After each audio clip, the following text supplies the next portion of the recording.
Hello, Immortal News family, and welcome back to our channel. In the last 24 hours, we have received the somber news of the passing of extraordinary talents, and today's episode is dedicated to honoring their memory. Before we start, we kindly ask for your support. If this video or the legacies of these remarkable individuals have touched your life, please consider giving this video a thumbs up as a sign of respect and remembrance. Thank you. Number 10. Olivia Hussey, an acclaimed actress known for her captivating performances and timeless beauty, left a lasting mark on film, television, and stage. Born on April 17, 1951, in Buenos Aires, Argentina, Hussey moved to London as a child, where her passion for acting was nurtured.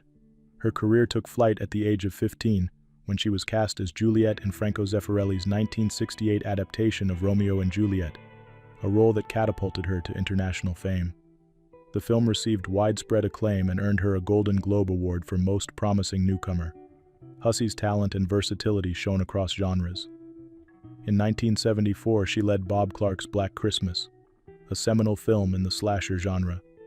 She continued to charm audiences with roles such as Mary in Zeffirelli's Jesus of Nazareth and as Norma Bates in Psycho 4, The Beginning. Her adaptability extended to voice work, including roles in Star Wars, Rogue Squadron, and Star Wars: The Old Republic. Hussey's artistry was complemented by her dedication to spirituality and compassion for animals. A devoted mother, she often spoke of her love for her family, including her husband, musician David Glenn Isley, and her children, Alex, Max, and India. In later years, Hussey faced health challenges, including a battle with breast cancer. Despite this, her resilience and dedication to her craft remained unwavering. She passed away at the age of 73. Her warmth, wisdom, and grace touched countless lives, and her contributions to cinema and art will continue to inspire generations. Tributes to Olivia Hussey.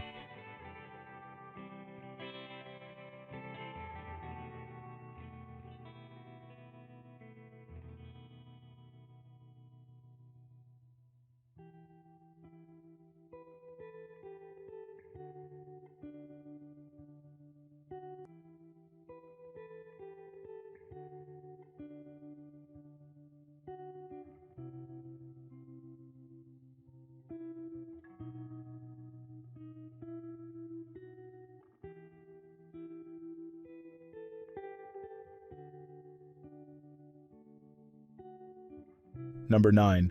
Greg Gumbel, a trailblazing sports broadcaster whose career spanned over 5 decades, leaves behind a profound legacy in the world of sports media. Born on May 3, 1946, in New Orleans, Louisiana, Gumbel grew up inspired by his passion for storytelling and sports. He began his career with humble beginnings, working in local broadcasting before ascending to national prominence as one of the most recognizable voices in American sports. Greg's career highlights include serving as the host of NFL Today and anchoring CBS's March Madness coverage for 26 years. His role as the voice of Selection Sunday made him a trusted figure for millions of basketball fans. A 3-time Emmy winner, Gumbel also hosted multiple Super Bowls, Winter Olympics, and college football games. His time at NBC Sports added another layer to his versatility, covering Olympic Games and the NFL with grace and professionalism. Beyond his broadcasting accolades, Gumbel was a pioneer, breaking barriers for African Americans in sports media and setting a high standard for those who followed. Known for his humility, wit, and dedication, Greg also supported numerous philanthropic causes, reflecting his commitment to making the world a better place. Greg cherished his family deeply, including his wife Marcy and daughter Michelle, who often inspired his work. His older brother Bryant Gumbel, a renowned journalist, shared in his journey as a fellow trailblazer in the media. Greg Gumbel passed away at the age of 78. His steadfast professionalism and unwavering kindness leave an everlasting mark on sports broadcasting and beyond. The industry has lost not only an exceptional talent but a true gentleman whose voice will forever echo in the hearts of fans. Tributes to Greg Gumbel.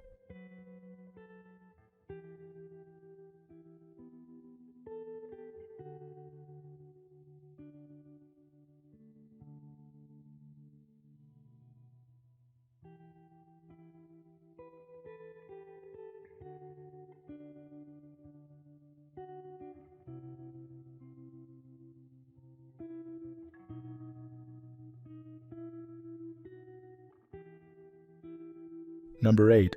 Paul Bamba, who claimed the world championship title just 6 days ago, was a dynamic force in the boxing world, known for his unyielding determination and incredible talent. Born in Puerto Rico, his early years were shaped by a love for the sport that would come to define his life. Bamba's commitment to his craft saw him rise rapidly through the ranks, earning respect and admiration from fans and peers alike.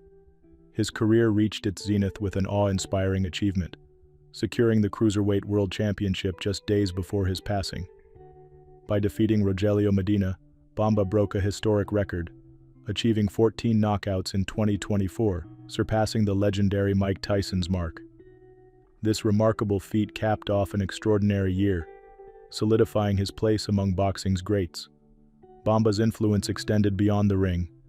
Managed by pop star Ne-Yo, he was a charismatic figure who inspired many with his relentless pursuit of greatness and his warm personality. His passion and perseverance made him a role model, not just for aspiring athletes, but for anyone striving to overcome obstacles. Tragically, Paul Bamba passed away on December 28, 2024, at the age of 35. His untimely death has left the boxing community and his loved ones reeling. Tributes from across the world poured in, celebrating his remarkable achievements and the impact he had on the sport. Paul Bamba's legacy will endure as a testament to his exceptional talent, his resilience, and the inspiration he provided to countless fans and athletes. He will be remembered as a champion, both in the ring and in life. Tributes to Paul Bamba.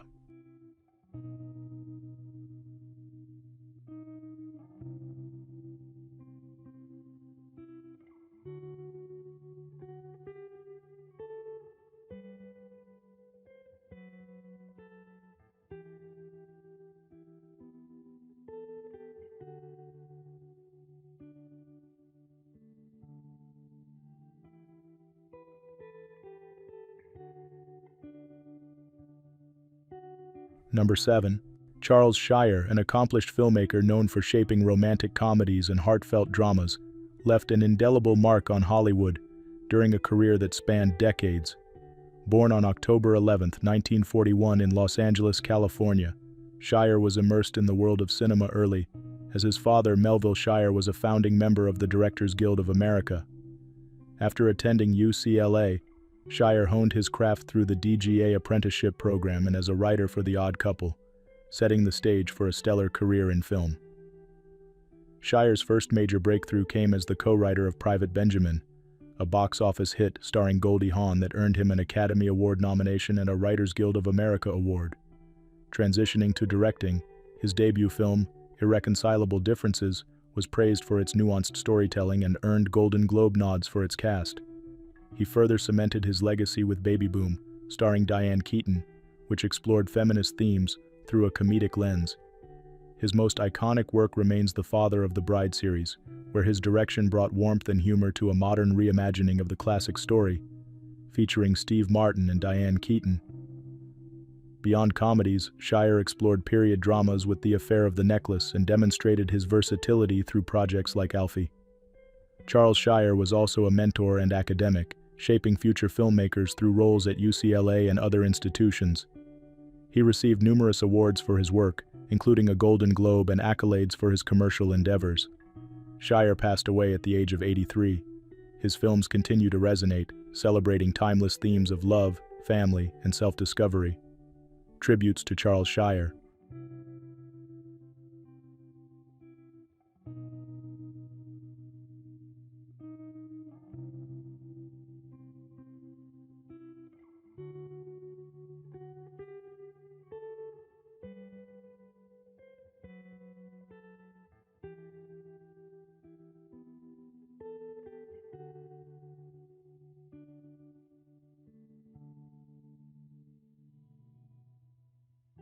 Number 6. Charlie Maxwell, a beloved figure in professional baseball, was celebrated as much for his talent on the field as his enduring impact on fans and the community. Born on April 8, 1927 in Lawton, Michigan, Maxwell's early years were marked by athletic prowess and determination. After excelling at Lawton High School, he played college baseball at Western Michigan University before serving in the U.S. Army, demonstrating commitment and resilience.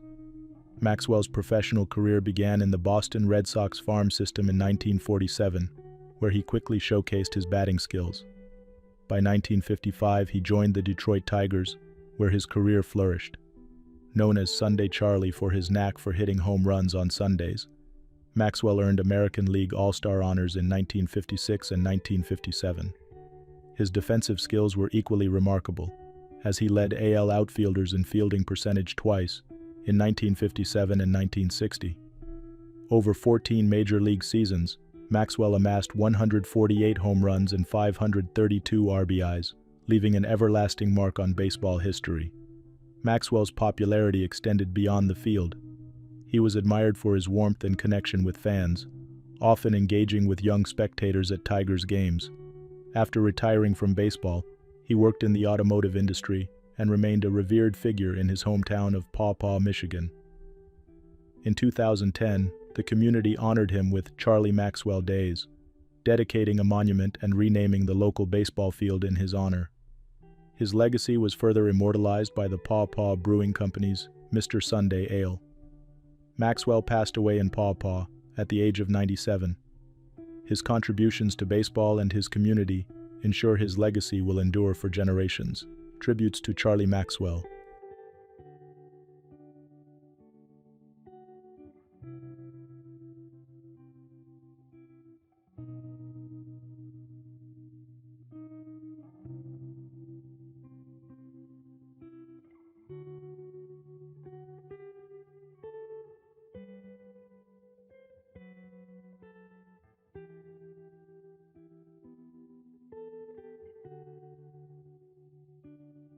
Number 5.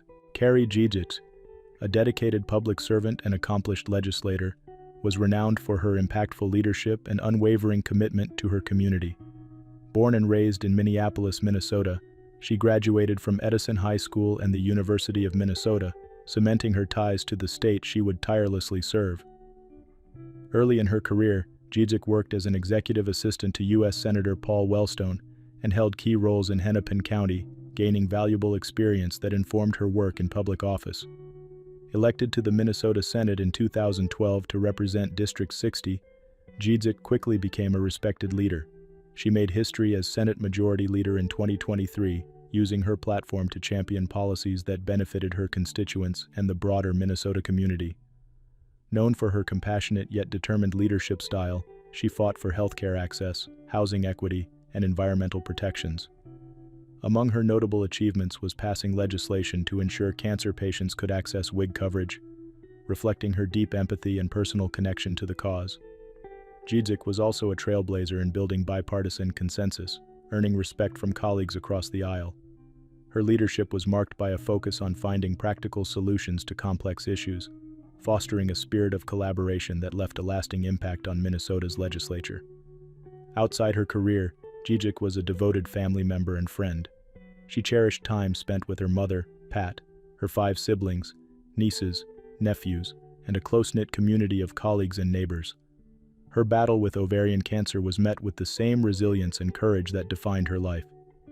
Carrie Jich passed away at the age of 62, surrounded by family. Her legacy as a compassionate leader and fierce advocate for Minnesotans will continue to inspire future generations. Tributes to Carrie Jich.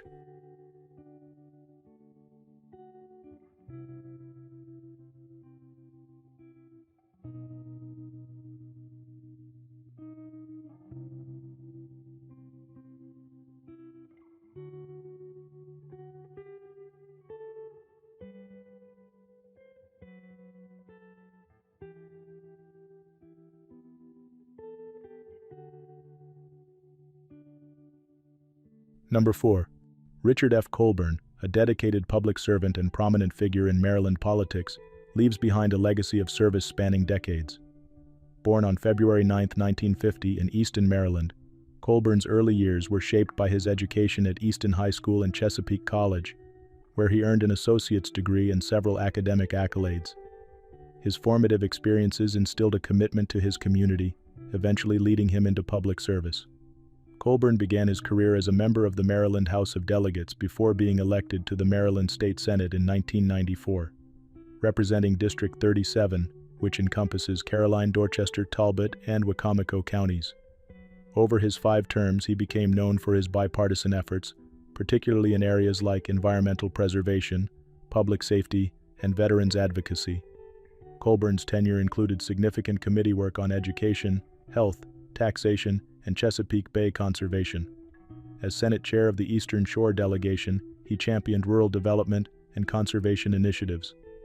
Beyond politics, Colburn was a U.S. Army veteran, achieving the rank of sergeant and an active member of several community organizations, including the American Legion and the Veterans of Foreign Wars. He also held leadership roles in the Maryland Rural Water Association and People for Better Housing. His contributions to civic life were recognized through numerous awards for both military and public service.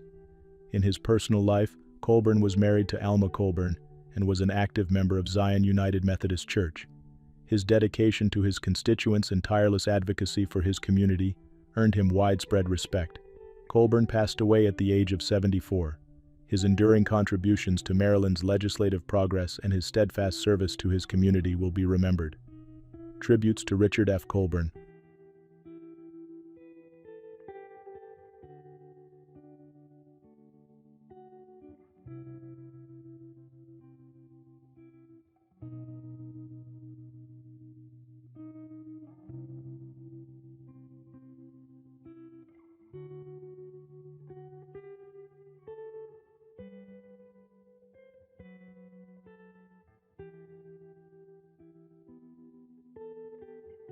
Number 3. Dame Rosalin Saville was a distinguished art historian and museum curator, celebrated for her transformative work in the field of decorative arts. Born on May 12, 1951 in the United Kingdom, she began her journey with a passion for art and history, earning her degree from the University of Leeds. Her career started humbly as a canteen cashier at the Victoria and Albert Museum, but her dedication quickly propelled her into curatorial roles. She joined the Wallace Collection as a museum assistant and later became assistant to the director in 1978, a pivotal step in her remarkable career. Saville's magnum opus, the Wallace Collection Catalogue of Sèvres Porcelain, published in 1988, is a monumental 3-volume work that took a decade of meticulous research. This achievement cemented her reputation as an authority on French porcelain and earned her the National Art Collection Fund Prize in 1990. In 1992, she became director of the Wallace Collection, where her visionary leadership enhanced its global stature. She retired in 2011, leaving behind a legacy of innovation and excellence.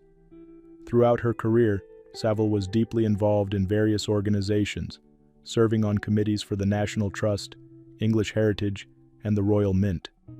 She was also a trustee of Somerset House and president of the French Porcelain Society. Her contributions were recognized with numerous honors, including her appointment as Dame Commander of the Order of the British Empire in 2009.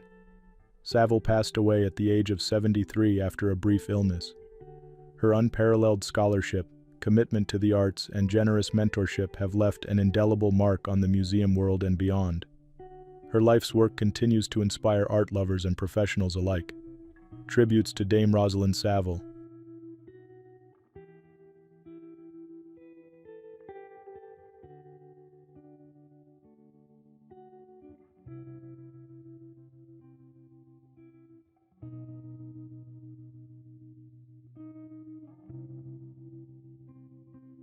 Number 2.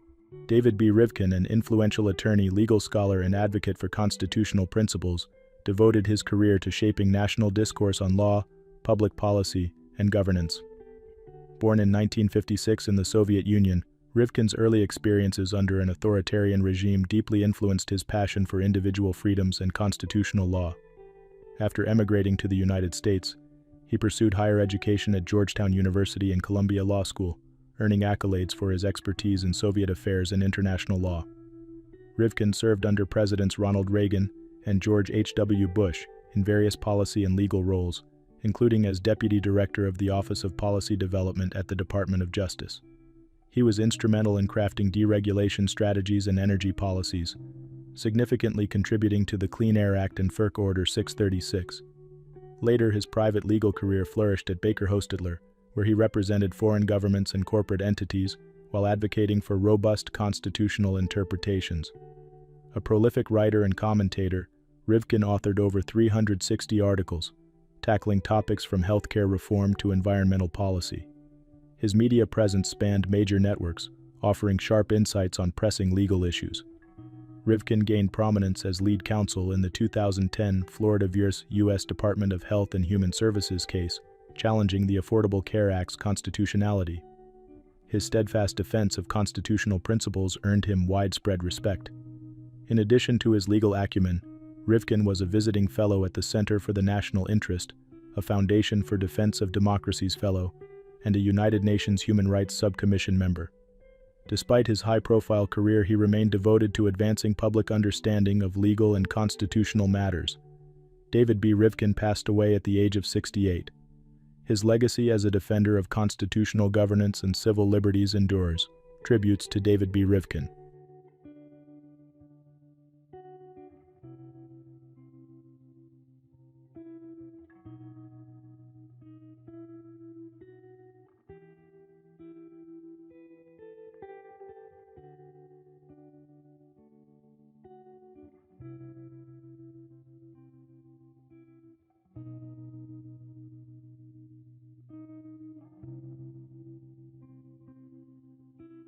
What's trending on the internet?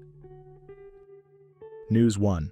Authorities in Ohio are investigating a heartbreaking case involving the death of 15-month-old Vivien Gardner, who passed away 2 weeks after suffering severe injuries allegedly inflicted by a caretaker. On December 5th, police responded to a 911 call about an unresponsive toddler at a babysitter's home in Piqua, Ohio.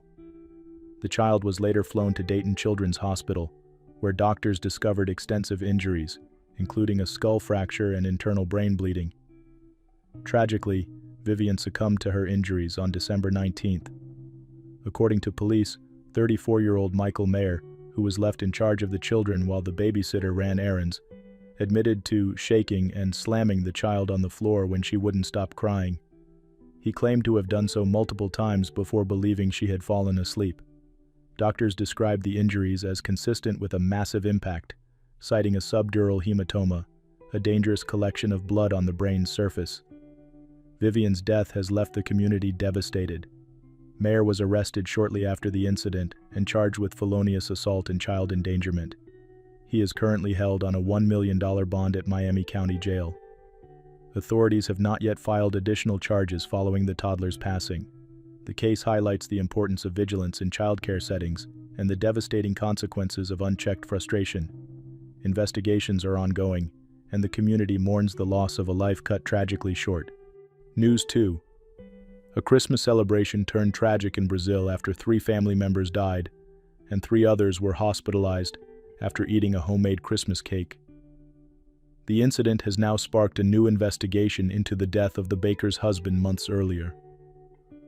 On December 23rd, Tatiana Denise Silva dos Anjos, 43, and Maida Berenice Flores da Silva, 58, passed away after suffering cardiac arrests shortly after consuming bolo de Natal, a traditional Brazilian Christmas cake.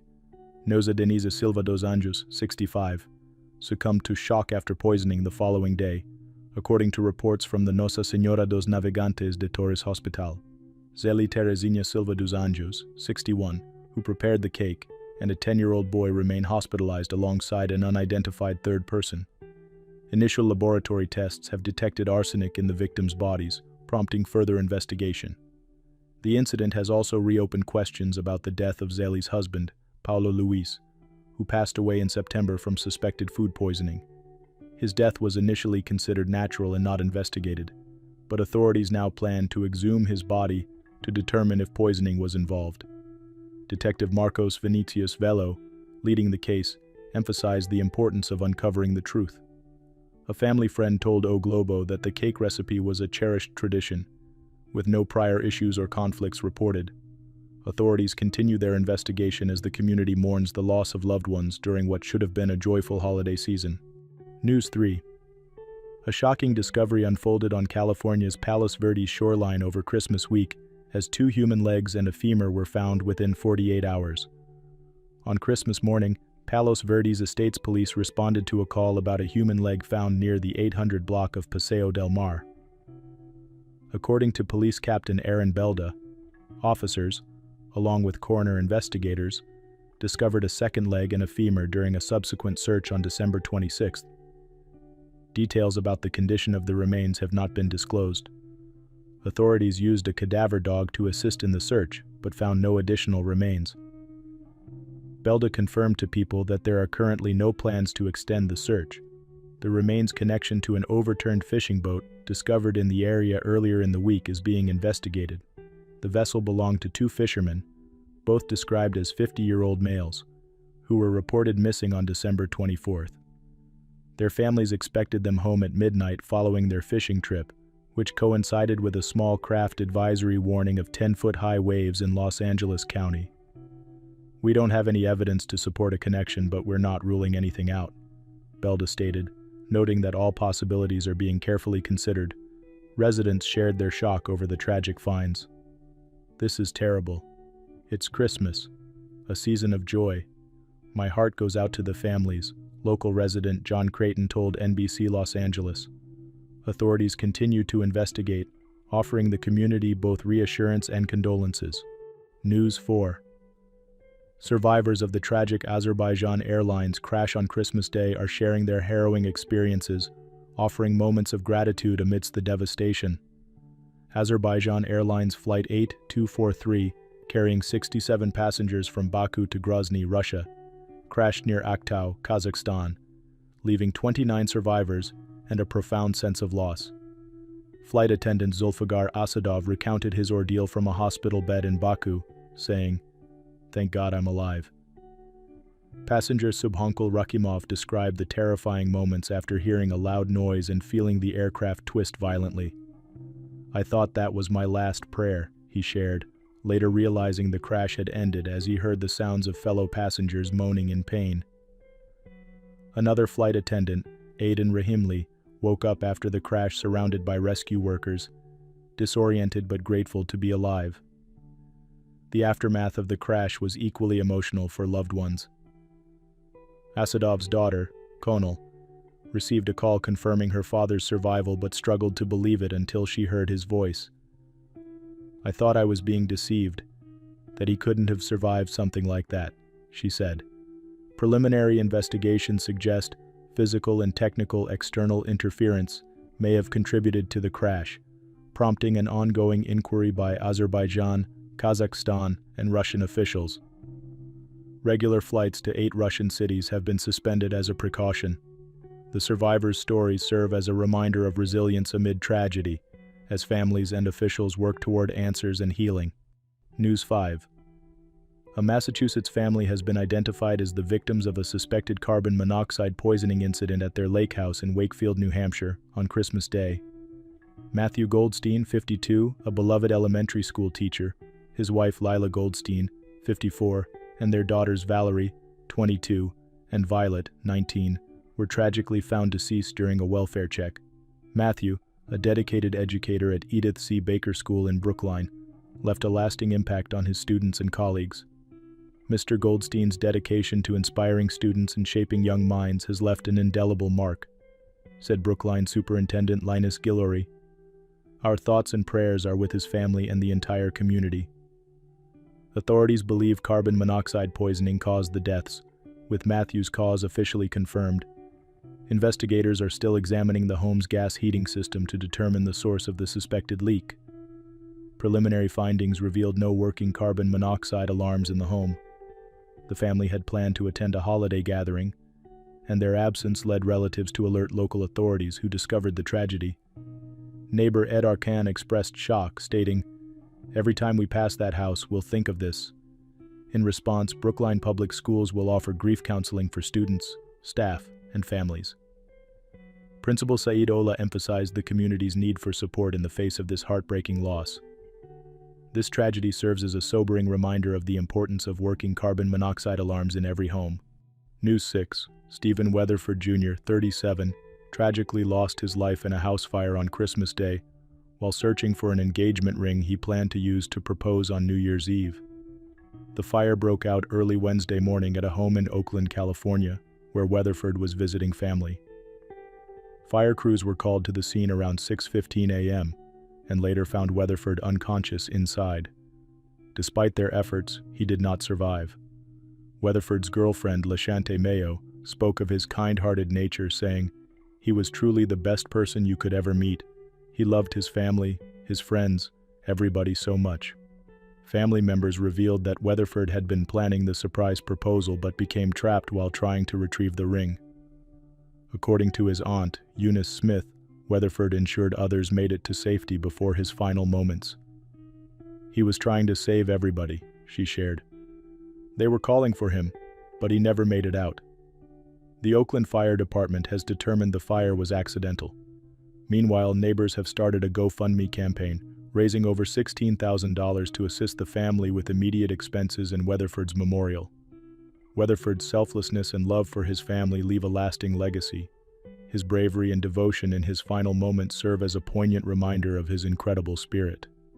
The community continues to rally around the family during this heartbreaking time. News 7. Isabella Straw, 20, is embracing life with joy and gratitude over a year after her battle with a malignant brain tumor. The model and daughter of Michael Straw and Jean Mugley shared photos on Friday, December 27th, from a sunny getaway at the Albany Resort in the Bahamas. Posing confidently in a floral bikini, Isabella captioned the post, "And we're back," marking a celebratory return to the place her family visited during her treatment. In October 2023, Isabella was diagnosed with medulloblastoma after experiencing severe headaches and other symptoms. Surgery to remove the tumor followed just before her 19th birthday, and 6 weeks of radiation therapy began shortly after. Despite setbacks, including complications and additional surgeries, Isabella's determination carried her through. By June 2024, Isabella completed her chemotherapy, sharing the milestone with her sister Sophia in a TikTok dance and ringing the bell that marked the end of her treatment. "This was a long journey, but I made it," she said, reflecting on her perseverance and resilience. This year's trip to the Bahamas symbolizes a return to normalcy. Sporting a chic pixie cut and her radiant smile, Isabella's pictures showcase her newfound strength and optimism. Her father, Michael, continues to be a proud supporter, calling her journey inspiring.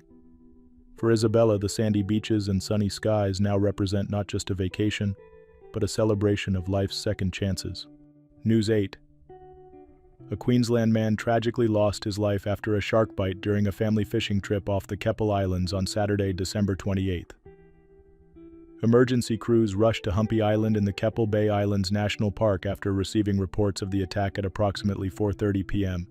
The 40-year-old man, who was fishing with his family in the warm waters off the central Queensland coast, was critically injured by the shark. Despite the valiant efforts of paramedics, he succumbed to his injuries just before 6 p.m., according to a Queensland police spokesperson. Authorities have confirmed that a report will be prepared for the coroner. Meanwhile, the tragic incident highlights the potential rise in shark encounters as ocean temperatures continue to warm, a trend experts link to climate change. This marks the latest in a series of shark-related incidents in Australia this year. In early December, a man in his 60s survived a shark bite while spearfishing near Curtis Island, and several others, including a teenage girl and 2 women, sustained injuries in separate shark encounters earlier in the year. While such events are rare, they serve as a reminder of the need for awareness and caution in shared marine spaces. Communities and experts continue to collaborate on safety measures to protect both ocean-goers and marine life. Our thoughts are with the family during this difficult time, as the nation reflects on ways to coexist with the ocean's natural inhabitants. News 9. Dora Muno Nyambe, a celebrated humanitarian and educator who inspired millions through her efforts to transform lives in Zambia, has passed away at the age of 32. Known for her tireless work as the founder of the non-profit Footprints of Hope, Nyambe dedicated her life to educating and supporting vulnerable children.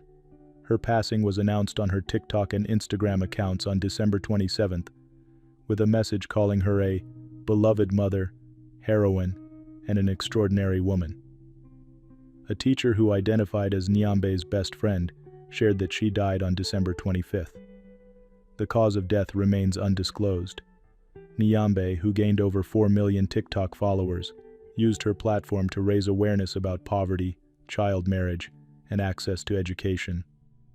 In her final TikTok video, she reflected on her journey, showing moments of love and perseverance. One day at a time, she wrote. Originally from Lusaka, Nyambe moved to the village of Mapapa in 2019 after witnessing the challenges faced by children there. She founded a school under a tree, which evolved into a campus educating 350 students and employing 15 teachers. Her nonprofit has fostered 200 children, fed and educated 500, and rescued over 500 children from tragic circumstances.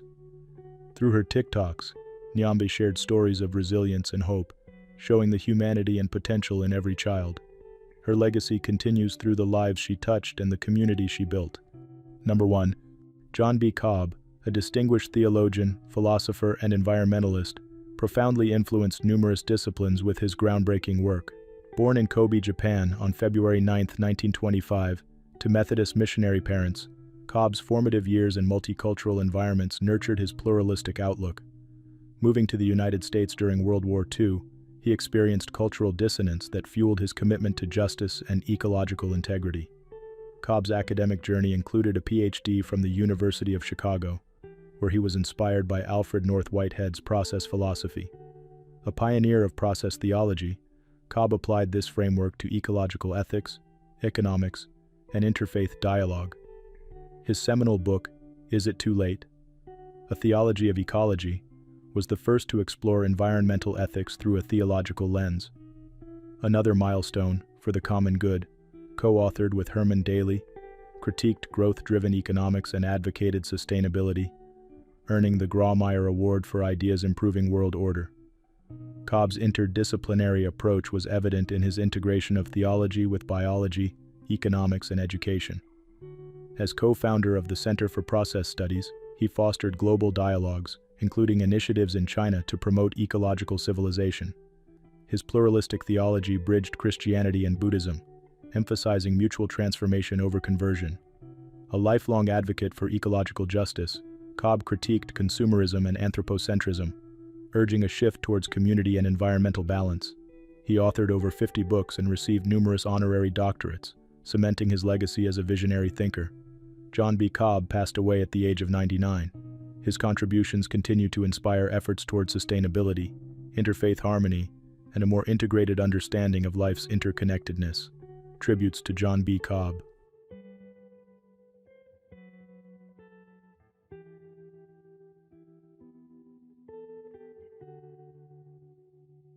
Dale Haddon, a celebrated actress and model, graced the worlds of fashion and entertainment with her timeless elegance and multifaceted talent.